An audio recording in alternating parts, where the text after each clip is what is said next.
কি রে রাহিম, তুই আমার পারমিশন ছাড়া আমার আইডিতে তুই তোর সাবস্ক্রাইবার করে ডায়মন্ড দিলি কেন? আরে আমি আবার কখন কাকে ডায়মন্ড দিলাম? আমি তো তোর ভিডিওতে দেখলাম তুই যে 1000 ডায়মন্ড গিফট করছস। আরে ইউবি সাকিবের আইডিতে তো 35,000 ডায়মন্ড আছে। আরে এই তোমরা শোনো, আমি কি ডায়মন্ড দিলে তোমাদের চলবে? আচ্ছা ভাই তাহলে দাও। ঠিক আছে, এখনই দিতেছি।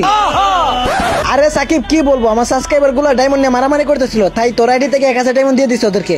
আরে ভাই তোর সাবস্ক্রাইবার তাইলে তুই তোর আইডি থেকে ডায়মন্ড দেস না, আমার আইডি থেকে কেন ডায়মন্ড দেস? मैं गरीब हूँ। আরে কি বলো সাকিব ভাই, রাহিম ভাই তোমার আইডি সবগুলো ডায়মন্ড শেষ করে ফেলছে। আরে হরে ভাই, ও আমার আইডি থেকে সব ডায়মন্ড শেষ করে ফেলছে। আরে ভাই মাত্র তো 1000 ডায়মন্ড নিছি, তোর আইডিতে তো আরো অনেক ডায়মন্ড রয়েছে। রাহিমের বাচ্চা, তুই এখনই আমার ডায়মন্ড দে। আরে যা, পারবো না দিতাম। ওই তোমাদের কাছে গ্রুপ দিতাছি, এই হালারে কিক দাও, ওরে আমি আবার কিক দিলে ভিডিও বানায় সাইরা দিব, আমার নাম খারাপ হইবো। प्यारी समझ गई। আরে হে সাকিব ভাই, এখনই তোমাকে কেক দিতেছি। আরে রাহিম ভাই, সাকিব ভাই কেক মেরে দিছে ও, এখন থেকে তুমি আমাকে সাকিব ভাই আইডি থেকে ডায়মন্ড দিবা। আচ্ছা ঠিক আছে, দিব।